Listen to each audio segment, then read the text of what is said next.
오늘 말씀은 마태복음 4장 1절에서 11절에 있는 말씀이 본문이 되겠습니다.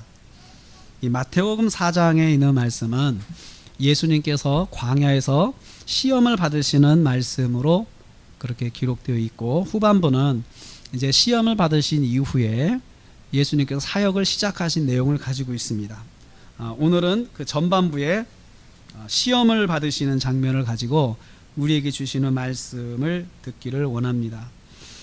여기 이 말씀 1절에 보면 예수께서 성령에 이끌려 광야로 가셨다라고 이렇게 표현이 되고 있습니다. 그러니까 지금 마태복음 우리가 1장부터 쭉 보고 있는데, 지난 그 3장에서는 예수님께서 세례를 받으셨거든요. 세례를 받으신 것이 예수님의 사역의 준비의 측면이 있습니다. 그래서 예수님께서 이제 공생의 사역을 시작하시기 전에 이제 준비를 두 가지를 하셨는데, 첫째는 세례를 받으셨습니다. 그리고 두 번째는 오늘 말씀인 광야 시험을 받으신 장면이 두 번째 준비 내용이라 할 수가 있겠습니다. 특이한 것은 예수님께서 세례를 받으셨는데 시험을 받으셨다는 거죠. 특별히 광야로 가셔서 시험을 받으셨는데, 이 광야로 가시게 된 계기가 여기 보면 성령에 이끌리셨다라고 되어 있습니다. 성령에 이끌리셨다.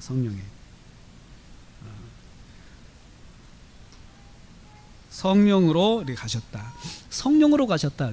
성령께서 예수님이 시험을 받으시도록 인도하신 거죠. 이걸 통해서 우리가 볼 수 있는 것이 있어요. 여기서 성령으로 이끌림 받으셨다는 것은 뭐냐면, 성령께서 시험을 하도록 하셨다, 성령께서 시험을 받도록 만드셨다, 그런 뜻이 아니고 성령의 인도하심 가운데 예수님의 광야 시험이 진행되었다는 거죠. 그래서 여기에 있을 과정 보면은 이 과정이 있는데, 예수님께서 광야로 일단 가셨어요. 그래서 광야를 가셔가지고 여기 있는 말씀처럼 광야로 가신 것은 시험이 최종적인 목적이었습니다. 그래서 거기 보면 시험을 받기 위하여, 부정사로 되어 있어. 받기 위하여 목적을 나타내는 부정사인데, 시험을 받기 위해서 일단 광야를 가셨는데, 광야에서 하신 일이 1차적으로 40일을 금식하셨어요. 금식이 첫째 일이에요. 금식. 그러니까 40일을 금식하는 가운데 40일이 끝나고 나서 그 다음에 시험의 일들이 일어났어요.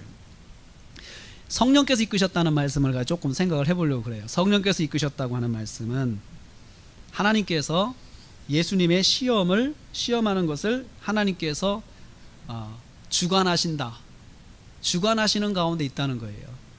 그러니까 이 시험이 하나님의 허락 가운데 있다는 거죠. 허락 가운데.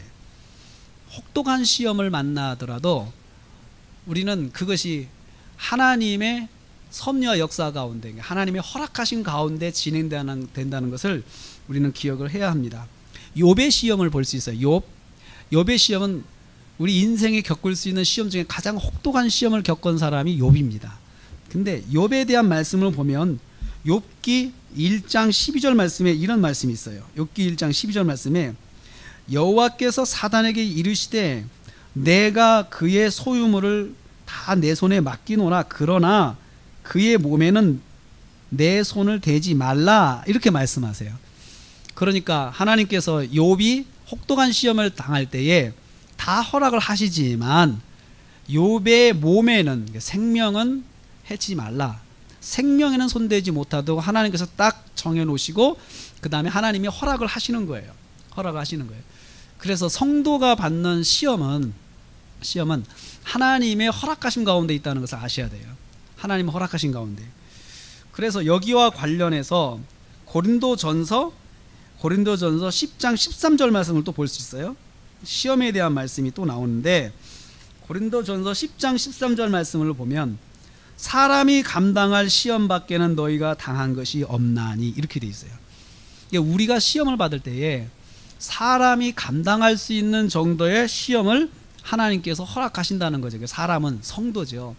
성도가 감당할 수 있는 만큼의 시험을 말하는 것입니다. 그러면 여기서 이제 시험에 대한 것을 한번 규정을 해야 될 것 같아요. 시험이란 게 도대체 무엇입니까? 할 때 시험이라는 이 단어가 번역이 될 때 원어는 똑같은데 번역이 될 때 영어 성경이 두 개의 단어로 번역을 합니다. 첫째는 시험을 temptation이라고 번역하는 게 있어요. temptation, 유혹이라고 보통 번역을 하는데, 유혹이었는데, 또 하나는 테스트가 있어요. 테스트와 temptation이 되는데, temptation은 그 시험을 통해서 신앙의 근간이 흔들릴 수 있고, 그리고 믿음의 뿌리 자체가 흔들릴 수 있도록 아주 위험하게, 그리고 그 사람을 아주 넘어뜨리고 영적으로 삶을 죽이고 할 것을 목적으로 진행되는 것이 템테이션이에요. 그래서 이 템테이션을 누가 하느냐? 마귀가 해요. 이 템테이션은. 그래서 성경에서 마귀, 사탄이 주어가 됐을 때는 이 단어가 템테이션으로 번역이 돼요. 사탄이 시험했다, 이렇게 템테이션. 그래서 템테이션을 하는데, 여기에 잘못하면 결과적으로 사탄이 노리는 것은, 목적하는 바는 이 사람을 믿음을 떠나게 만들고, 이 사람을 믿음에 완전히 무너지게 만들고, 신앙생활을 다시 할 수 있을 마음이 생기지 않도록 만드는데, 그 사탄의 템테이션의 목적이 있습니다. 그런데 또 테스트가 있어요.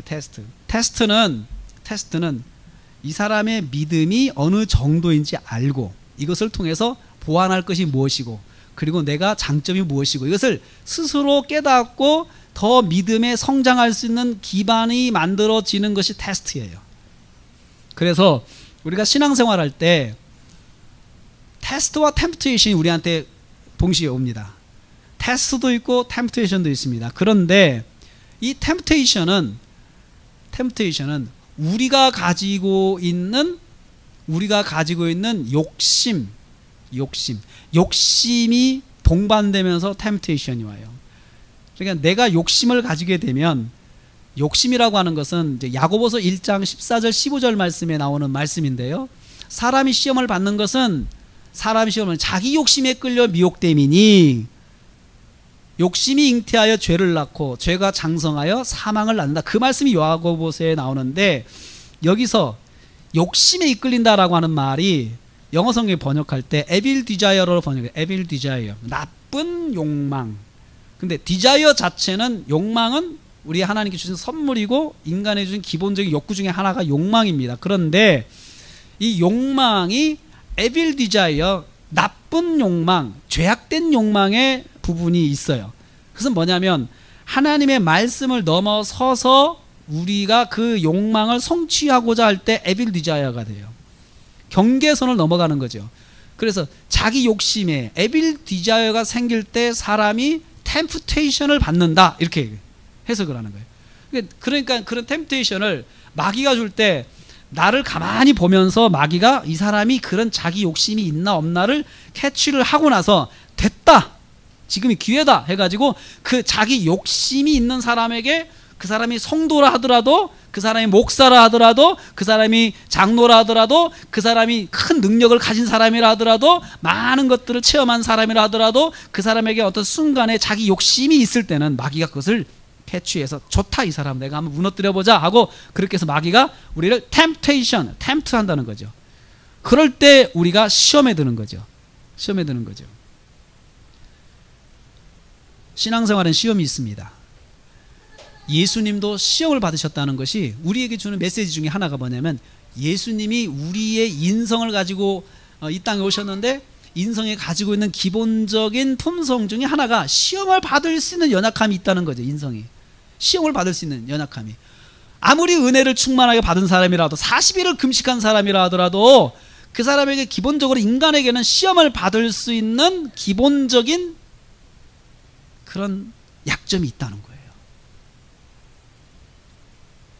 그래서 예수님께서 우리에게 지금 이 말씀을 통해서 시험을 받으시는 장면, 그리고 그 시험을 어떻게 감당할 수 있는지, 시험이 올 때 우리가 어떻게 할 수 있는지, 그것을 우리에게 말씀을 해 주시고 있어요.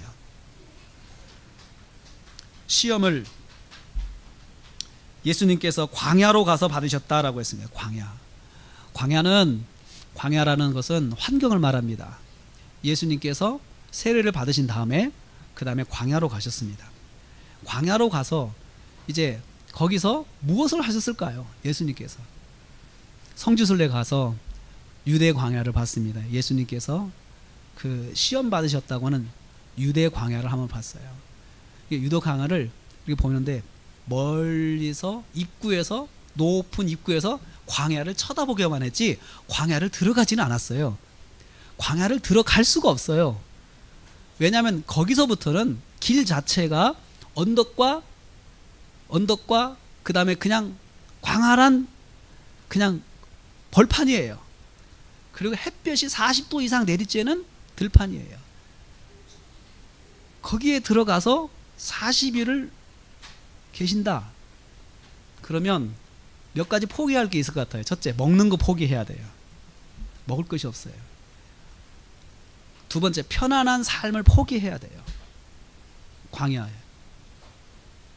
그리고 세 번째는 거기서는 오직 한마디만 나올 것 같아요. 주여 살려주세요. 거기서 40일을 지낸다면 그냥 볼 것이 하늘밖에 없어요. 하늘밖에. 우리가 예수 믿는 사람이라면 하늘밖에 없을 거라 이거죠. 그래서 거기에서 주여 주여 주여 그거밖에 나오지는 않겠더라고요. 광야를 보면서, 입구에서, 광야 입구에서 보면서. 예수님께서 광야에서 시험을 받으셨습니다. 광야는 하나님만 바라볼 수 있는 환경이 광야입니다. 먹는 것도 하나님 바라봐야죠. 먹을 거 없으면 그냥 굶어야죠.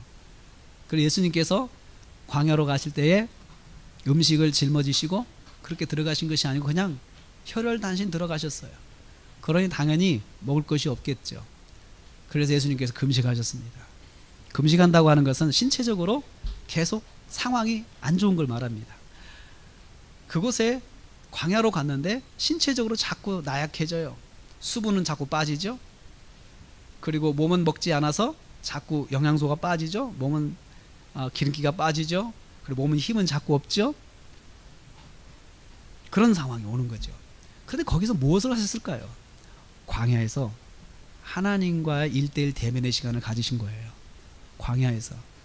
거기에서 기도하신 거죠. 하나님 만나신 거죠. 하나님과의 대면의 시간을 가진 거예요. 이것을 우리는 준비기도라고 우리는 생각을 해요. 준비기도. 주님께서 3년의 공생애를 시작하기 전에 기도로 준비하셨는데 온전히 기도에만 전념하기 위해서 광야로 들어가셨어요. 생명을 걸고 들어가신 거죠. 그런 광야에서 주님이 하나님과 만났습니다. 40일 동안 하나님과의 깊은 교제가 있었습니다. 그러면 40일의 깊은 교제가 있었으면 은혜가 얼마나 충만했겠어요. 우리로 말하면 정말 금식을 하고 하나님께 예배하고 하나님과 만나는 시간을 가지면 정말로 은혜가 충만합니다. 그런데 아이러니하게도 바로 그 상점에서, 바로 그 기점에서 아주 은혜가 최고조로 있었던 그 시점에서 마귀가 시험을 하는 거예요.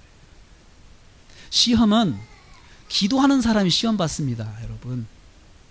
시험은 말씀대로 살아보려고 하는 사람에게 시험이 오는 것입니다. 시험은 아침에 은혜 받고 정말 은혜가 충만한 사람에게 시험이 오는 것입니다. 그럼 시험이 왜 올까요? 마귀는 은혜 받은 사람을 가만히 놔두지 않습니다.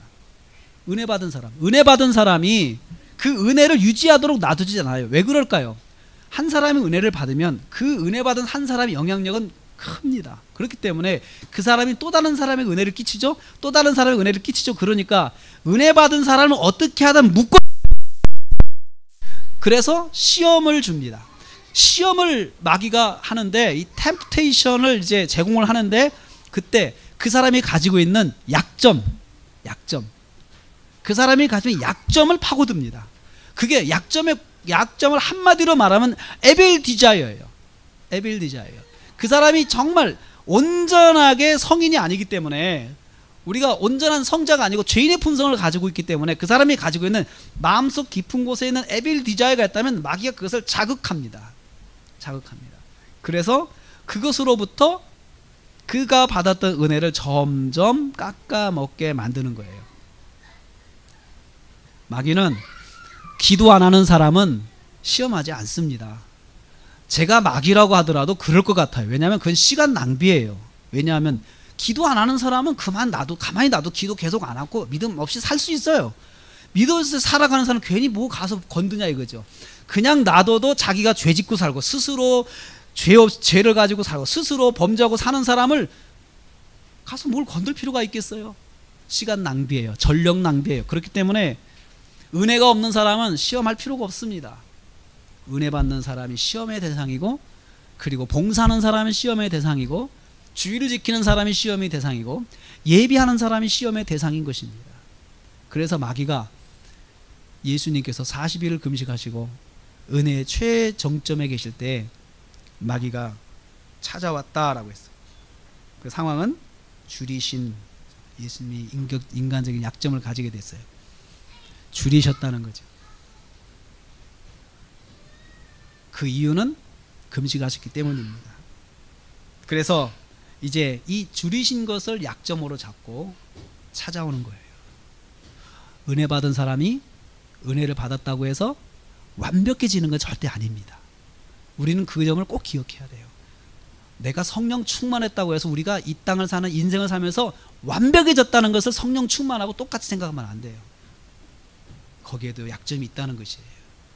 예수님이 40일 금식하셨지만 그 금식에서 은혜는 충만했지, 영적인 충만은 있었지만 육체적인 연약함을 가지고 있는 것을 본인의 의지와는 상관없이 내가 그것을 육체적인 연약함으로 생각하지 않아도 객관적으로 볼 때 힘들어 보이고 약해 보이니까 그것을 뚫고 들어오는 것이에요. 그래서 첫 번째 시험을 합니다. 시험하는 자가 3절에 그렇게 말씀해요. 시험하는 자라 했죠. 여기를 원래는 사탄이에요. 사탄이 이렇게 해야 되는데 시험하는 자가, 이 사탄을 시험하는 자로 대치시켰죠. 왜 그랬을까요? 의도적인 표현이에요. 사탄의 정체예요. 사탄의 정체성은 뭐냐? 시험하는 사람이에요. 시험하는 존재예요. 사탄은 시험하는 존재. 누구든 믿음이 있다 생각하면 믿음 있는 사람을 넘어뜨리는 게 사탄의 존재예요. 어떻게 하든 무너뜨리는 게 사탄의 존재예요. 그 시험하는 자가 예수님께 찾아 나왔습니다. 여기 보면 시험하는 자는 사탄은 굉장히 능동적인 존재입니다. 능동적인 존재. 사탄은 가만히 앉아있는 존재가 아니고 능동적으로 움직여요.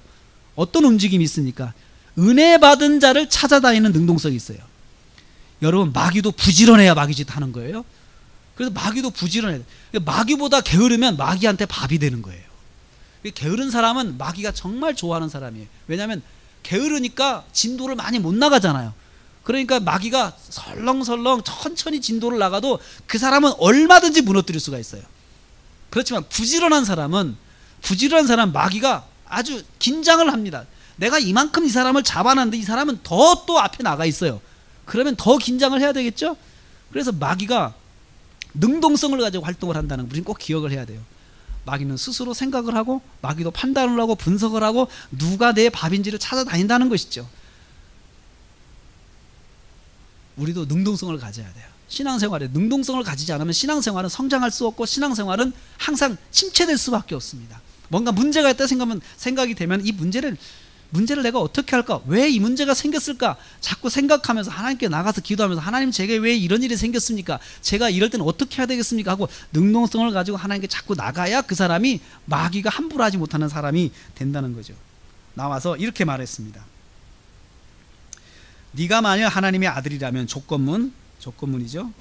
이건 뭐예요? 하나님의 아들인 걸 인정하는 거예요? 인정하지 않는 거예요? 인정하지 않아요. 그러면서 네가 하나님의 아들이라고 하니까 내가 말은 하는데, 네가 진짜 하나님의 아들이냐? 네가 진짜 하나님의 아들이라면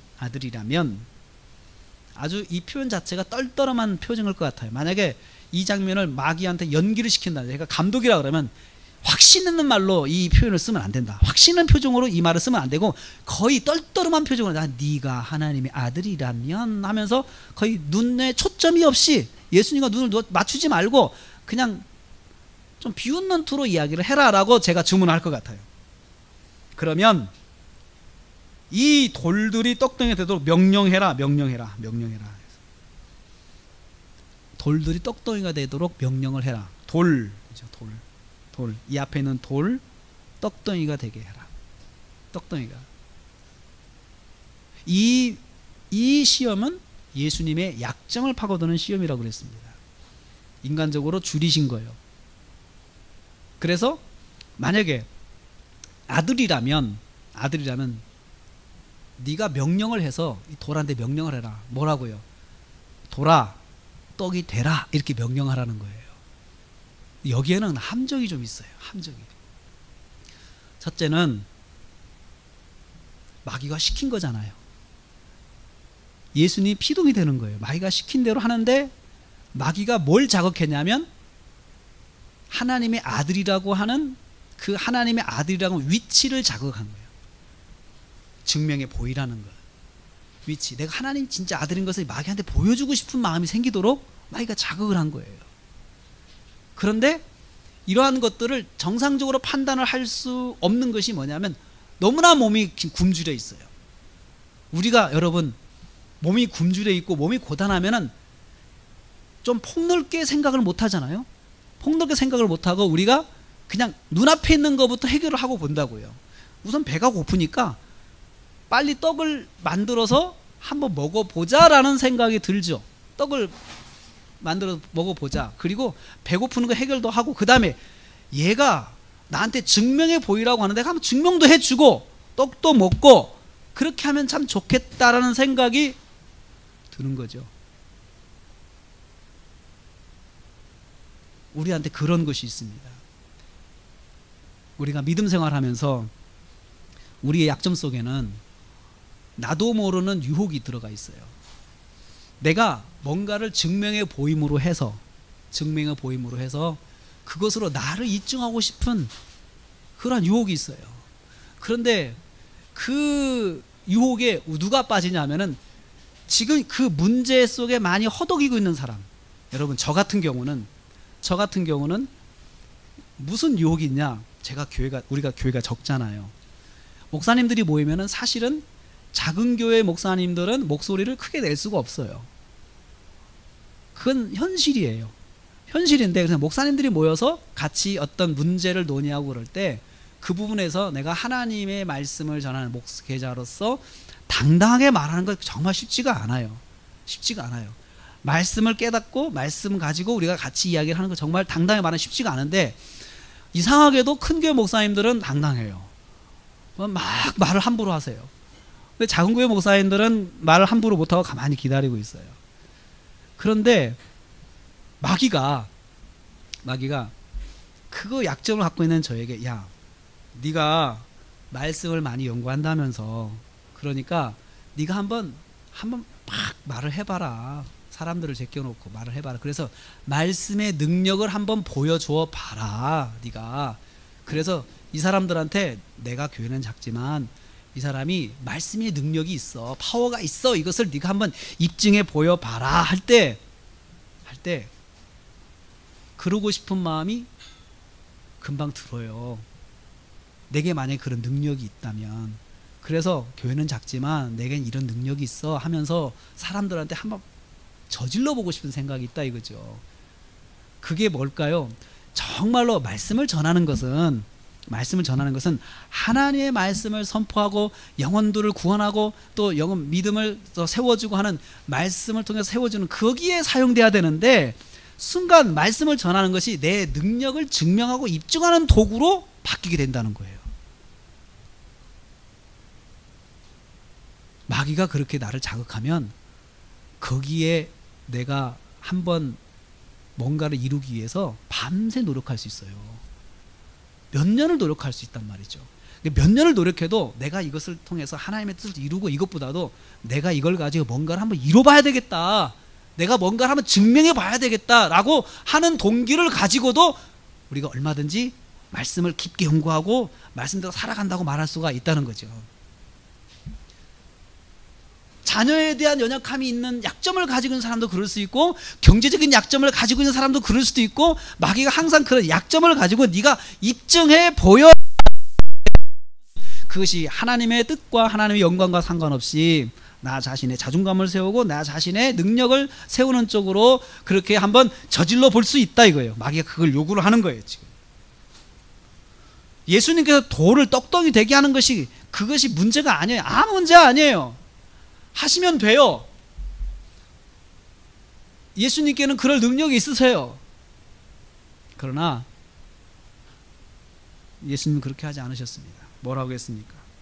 예수님께서 4절에 대답하시되 기록되었다. 사람은 떡으로만 사는 것이 아니고 말씀으로 산다. 이렇게. 사람은 떡으로만 사는 것이고 아니고 말씀으로. 신명기 8장 3절 말씀.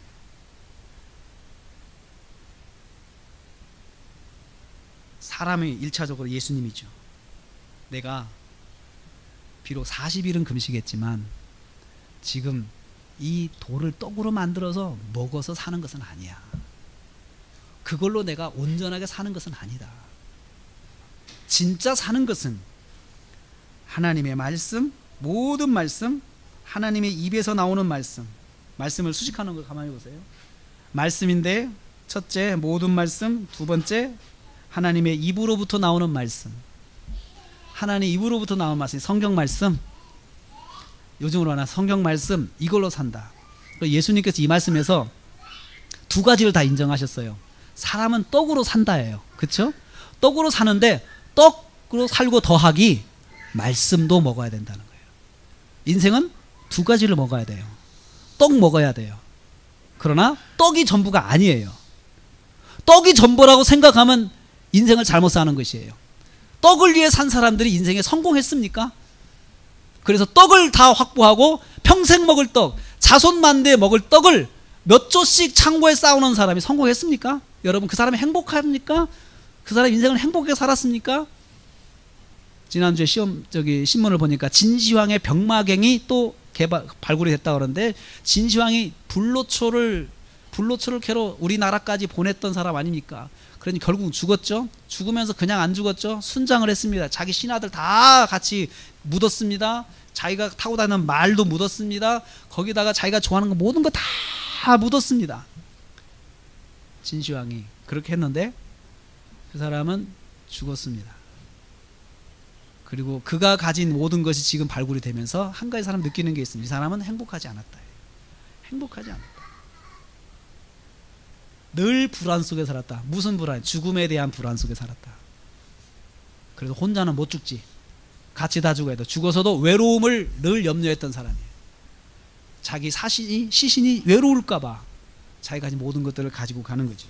사람은 떡으로만 사는 것이 아니다. 떡으로 산다. 떡을 먹어야 되네. 그렇지만 떡을 안 먹어도 살 수 있다.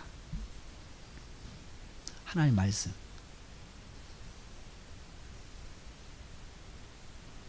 여기서 하나님 예수님께서 균형을 잡아주셨어요. 마귀는 그래 떡을 먹어라. 빨리 떡을 먹어라. 빨리 떡을 먹어라. 너 지금 굶주렸잖아. 떡을 먹어라. 그렇지만 떡을 먹는 일 때문에 내가 만용을 부릴 수가 있어요. 영적인 교만을 부릴 수 있고, 떡을 먹는 일 때문에 하나님을 떠날 수 있고, 하나님과 관계없는 일을 할 수도 있어요. 그럴 때는 떡 먹는 걸 절제해야 돼요. 예수님께서 절제하셨어요. 떡을 먼저 먹어야 되는 위치에 계셨지만 그걸 절제하셨어요. 이 떡이 먼저가 아니다예요. 하나님 말씀으로 사는 것이다 라고 우리에게 가르쳐 주셨습니다.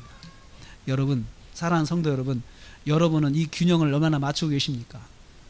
떡을 먹는 것과 그리고 하나님의 말씀을 먹는 것과 어느 정도 균형을 맞추고 계십니까? 그 균형이 있어야 됩니다. 떡은 우리가 매일 먹습니다. 매일같이 먹습니다. 먹어야 합니다. 그리고 하나님께서 그렇게 만드셨습니다. 그런데 하나님은 영적인 존재로 사람을 만드셨는데 그 코에 생기를 불어넣으셨습니다. 사람만큼은 하나님께서 생기를 불어넣을 때 하나님께 직접 그 코에다가 바람을 불어넣고 그 사람이 생명이 되게끔, 성령의 사람이 되게끔, 영적인 사람이 되게끔 만드셨는데, 하나님과 직접적인 관계 속에 살도록 하셨는데, 그것이 바로 영의 양식을 먹는 것입니다. 이것을 먹으셔야 됩니다. 신앙생활하면서 믿지 않을 때와 다른 점이 있다면 바로 이것입니다. 내가 영의 양식을 먹어야 되는 사람이라는 것을 깨닫게 된다는 것이에요. 그래서 영의 양식을 먹지 못하면 우리 믿는 사람들은 공허해집니다. 다른 걸 다 성취해도 영의 양식이 없는 성도는 마음이 허할 수밖에 없어요. 여러분, 그 부분은 목사라도 그렇습니다. 목회자라도 많은 걸 성취하고 일을 많이 하고 큰 교회를 지어놓고 많은 성도들이 있고 하는데 목회자가 공허해지는 것을 봐요. 공허해지는 목회자들을 많이 봐요. 근데 왜 그럴까요? 하나님의 영의 양식을 먹지 못하는 거예요. 여러분 그거 너무나 아이러니하지 않습니까? 목사님이 영의 양식을 먹지 못하다니요. 이 말은 목사님이 스스로 하나님과의 만남을 통해서 말씀을 먹지 못하는 거예요. 누구를 통해서 먹어요? 시중에 떠도는 말씀들 이런 것들 다 취합해가지고 책을 읽고 이렇게 해가지고 남이 먹은 것들을 갖고 하는 거예요. 그것도 먹는 건 먹는 거죠. 근데 그렇게 먹으면 영양이 차지질 않아요. 자기 영적인 영양이 채워지지 않는 거예요. 그래서 목사도 영의 양식이 부족하면 공허해져서 넘어질 수밖에 없어요. 마귀가 그걸 파고들거든요.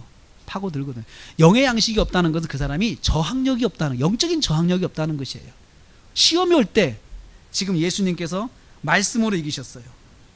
지금 예수님께서 이것을 하는 과정을 보면 마귀가 그렇게 하라고 할 때 예수님의 빨리 말씀이 생각이 났어요. 말씀으로 균형을 잡은 거예요. 그래서 우리는 떡으로만 사는 것이 아니야. 떡을 먹어도 돼. 떡을 먹어야 하지만 떡이 전부가 아니야. 우리는 영의 양식을 먹어야 돼. 하나님의 입에서 나오는 모든 말씀으로 산다. 신명기의 말씀을 인용하셨습니다. 말씀을 먹으면 시험이 올 때, 템프테이션이 올 때 그 말씀이 떠오릅니다. 그리고 그 말씀으로 이길 수가 있어요. 저항할 수가 있어요. 말씀으로 싸울 수가 있어요. 마귀하고 싸움은 말씀하고 싸우는 거예요. 말씀으로 싸우는 거지 내가 내 의지를 가지고 마귀를 싸우는 거 아닙니다. 사탄아 물러가줬으면 좋겠어 그렇게 한다고 사탄이 물러가는 거 아니에요. 너는 나하고 지금 못해 가까이 하면 안 돼 라고 해서 되는 게 아니에요. 사탄아 물러가라. 그 말씀 이전에 하나님 말씀이 있었어요. 말씀을 가진 사람이 사탄아 물러가라 하는 거하고 말씀도 없는 사람이 사탄아 물러가라 해보세요. 옛날에 오맨이라는 영화가 있었어요. 제가 중고등학교 다닐 때 시리즈가 쭉 있었는데 거기서 보면은 십자가를 들어서 귀신을 쫓아내요. 근데 십자가가 효과가 있긴 있는데 어느 날 갑자기 귀신도 내성이 생겼어요. 십자가를 들이대니까 그 십자가를 꺾어버려요. 귀신이. 왜 그럴까요? 믿음도 없는 사람이 십자가만 들고 나온다고 되냐 이거예요. 믿음도 없는 사람. 믿음이 있는 사람이, 말씀이 있는 사람이 십자가의 보혈을 제시를 해야지, 자기 자신도 말씀에 대한 확신도 없는 사람이 십자가의 보혈을 제시하면 그런 일이 나타나지 않는다는 거예요. 예수님께서 처음에 받으신 시험은 바로 명예심이었습니다. 자기를 입증해 보이고자 하는 거예요. 입증해 보이는 것. 여러분 가끔씩 입증해 보이고 싶은 생각이 있죠. 한번 내가 본때를 보여주고 싶은 생각이 있습니다. 우리가 가지고 있는 욕망 중에 우리가 어떤 삶의 목표를 가지는 것 중에서 그런 것이 있을 수 있어요. 내가 한번 입증해 보이고 싶고 내가 한번 본때를 보여주고 싶어서 지금 열심히 일을 할 수 있어요. 내가 뭔가 보여주고 싶어서 열심히 공부할 수 있어요. 뭔가를 보여주고 싶어서 열심히 노력할 수 있어요. 그런데 그것은 하나님 영광과 전혀 상관이 없습니다. 우리가 그것을 놓고 기도한다고 하면 그건 정말로 모순이에요. 하나님 제가 본때를 보여주고 싶은데 하나님 저에게 능력을 주세요. 그러면 그때 능력이 나타났을 때 그 능력을 가지고 하나님께 영광을 돌릴 수가 있을까요? 나는 내가 내 본때를 보여준 걸로 만족하고 즐겁고 너무나도 통쾌할 것이에요. 그 순간에 하나님 감사합니다라는 것보다도 내가 나를 보여준 것 때문에 너무 통쾌해서 잠을 못 잘 것이에요. 그러면 그 사람은 그 일을 이루는 순간 하나님하고 멀어지는 것이에요. 우리한테는 그런 지혜가 있어야 돼요. 분별력이 있어야 돼요. 분별력이 없으면 하나님 뜻대로 한다고 하면서 하나님을 떠나고 하나님을 공격하고 하나님 앞에서 넘어지는 우리 실수를 범할 수가 있기 때문에 그렇습니다. 사랑하는 성도 여러분, 우리가 굶주리고 광야 같은 삶을 살 수도 있습니다. 그러나 하나님께서는 어떤 때는 우리로 하여금 광야로 들어가서 광야 같은 삶에서 우리 자신 하나님과 만나기를 원하십니다. 하나님과 대면하고 하나님을 만나고 그래서 하나님과 가까이 되는 사람이 되기를 원하실 때가 있습니다. 그러면 그런 때라고 그러면 내가 지금 광야 같은 시절을 겪고 있구나. 그러면 하나님 앞에 나가십시오. 하나님 앞에 엎드리십시오. 엎드리시고 하나님과 대면해 보십시오. 그러면 거기에서 하나님과의 깊은 교제가 있을 것입니다. 그러나 그것이 끝이 아니라는 걸 아셔야 됩니다. 내가 깊은 하나님과의 만남이 있으면 거기에 따른 시험도 있다는 거예요. 마귀가 가만히 놔두질 않습니다. 가만히 놔두지 않아요. 마귀는 우리가 은혜 받는 자리에 뒤끝에 앉아 있습니다. 그래서 나를 어떻게 하든 내 생각을 뒤집어 놓으려고 할 것입니다. 우리가 한 주간 동안 살면서 그것을 꼭 기억해야 돼요. 내가 큐티하는 시간에 은혜를 많이 받으면 그것이 바로 쏟아질 기회가 생긴다는 거, 마귀가 그것을 놓고 기다린다는 거. 그래서 신앙생활은 지혜로워야 됩니다. 지혜로워야 됩니다. 내가 절대로 넘어지지 않겠다. 그래서 이것은 마귀가 나를 지금 넘어뜨리려고 하는구나. 넘어뜨려서 뭐 하게? 은혜 받은 것 때문에 다른 사람들이 또 은혜 받는 것을 막는 거죠. 막는 거죠. 내가 이 사실을 누구에게 간증하는 것 자체를 차단하는 거예요. 차단하는 거예요. 말씀을 가까이 하십시오. 예수님께서 기록하였으되, 예수님도 말씀으로 시험을 이기셨습니다. 기록하였으되. 그러자 5절에 마귀가 거룩한 성으로 예수님을 데려갔다. 거룩한 성으로 예수님 데려갔다. 거룩한 성, 높은 곳입니다. 그러면서 성전 꼭대기에 세우고, 그리고 다 이렇게 보여주면서 거기다 또 하나님의 아들이라면 조건을 또 내걸어요. 뛰어내리라. 뛰어내리라. 뛰어내리라. 자기의 능력을 또 검증해 보이는 거예요. 능력을 검증해 보이는 거죠. 이것은 어느 정도 성취한 사람들에게 올 수 있는 시험입니다. 성취한 사람들에게 올 수 있는 시험. 5절 말씀에서 한 가지 그 행간에 있는 메시지가 하나 있는데, 그것은 마귀는 포기하지 않는다는 거예요. 한 번 해서 무한했으면 그냥 끝나야 되잖아요. 그런데 포기하지 않는 거예요. 또 데리고 가요. 또 데리고 가서 거룩한 성전, 거룩한 성 끝에, 그리고 성전 꼭대기에 세우고는 그 끝에서 뛰어내리라 이거예요. 뛰어내리라. 뛰어내리면 기록되었으되 사자를 명하여서 사자에게 명하셔서 너를 손으로 받들어 너를 보호해 줄 것이다. 그러면 네가 발이 돌에 부딪히지 않을 것이다. 그렇게 했어요. 근데 마귀가 이것은 시편에 있는 말씀이에요. 시편 91편 11절 12절 말씀. 자, 이제 마귀가 전략을 바꿨어요. 마귀도 성경을 인용을 합니다. 이단들이 성경 가지고 오잖아요. 그러면 성경이 강하지 못하면 우리가 져요. 성경 강하지 못하면은 그냥 할 말이 없어요. 마귀가 시편 91편 12절 12절 말씀을 인용을 하면서 거기 보니까 사자를 명해가지고 손으로 너를 받들어서 내 발이 돌에 부딪히지 않도록 하나님이 보호해 주신다고 했다. 그 말씀에 보니까 그랬더라. 그러니까 너 말씀 믿고 뛰어라 그 말이죠. 네가 하나님의 아들이라면 뛰어라. 그러니까 예수님께서 7절 말씀에 이렇게 다시 기록되었다. 다시 기록되었다. 예수님이 또 말씀을 인용하시죠. 다시 기록되었다. 이 말은 무슨 말이냐? 그 말은 그 말이 아니야. 이 말씀은 거기다 쓰라는 말씀이 아니야. 지금 네가 나한테 요구하는 것은 뭐냐? 시험하는 거야. 하나님을. 주 너의 하나님을 시험하지 말라. 시험하지 말라. 신명기 6장 16절. 주 너의 하나님을 시험하라. 너희가 마사에서 시험한 것 같이 너의 하나님 여호와를 시험하지 말라. 이게 모세가 이스라엘 백성들에게 한 거거든요. 시험하지 말라. 하나님을 시험하는 것입니다. 우리가 내가 믿음이다라고 하는 이름으로 어떤 때는 믿음이라고 하는 것으로 어떤 때는 내가 증명해 보이고 싶어서 하나님 앞에서 뭔가 행동을 막 과하게 할 때가 있어요. 근데 이것은 시험이다. 하나님을 시험하는 거다. 하나님을 테스트하는 거다. 하나님 테스트하는 거고, 이것은 뭐냐? 십계명에 여호와의 이름을 망령때 일컫는 거예요. 여호와의 이름을 망령때 일컫는 거예요.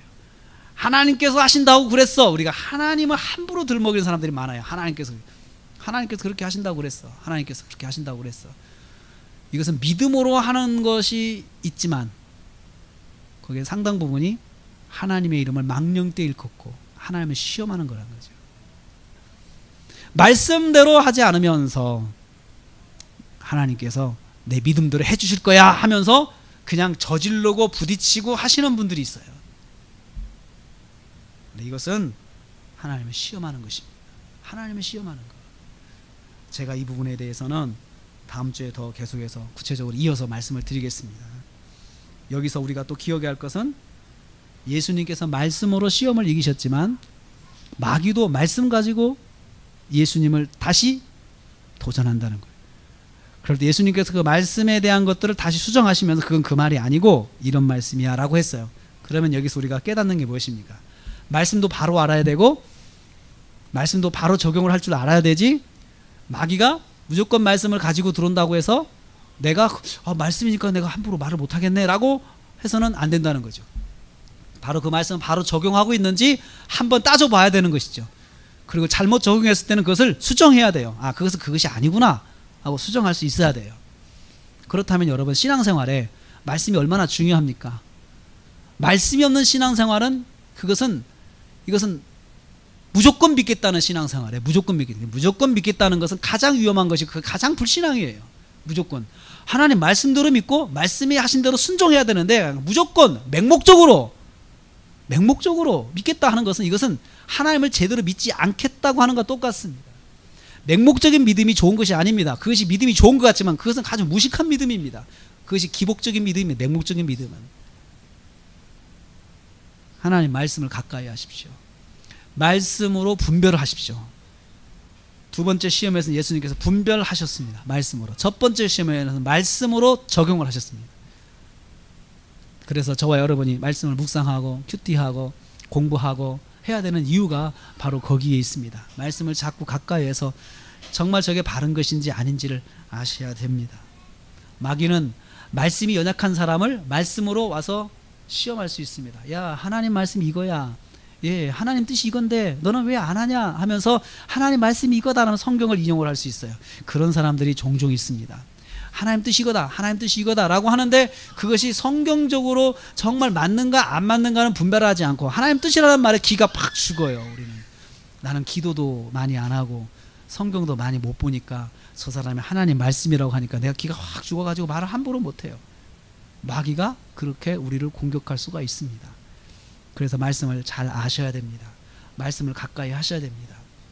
그리고 말씀을 그냥 읽는데 그치지 말고 그 말씀을 묵상하면서 그게 무슨 뜻인지, 과연 그게 무슨 뜻인지 그것을 생각하면서 말씀 하나하나를 기억을 하셔야 된다는 거죠. 오늘 시험을 이기신 주님에 대한 말씀 첫 번째 말씀입니다.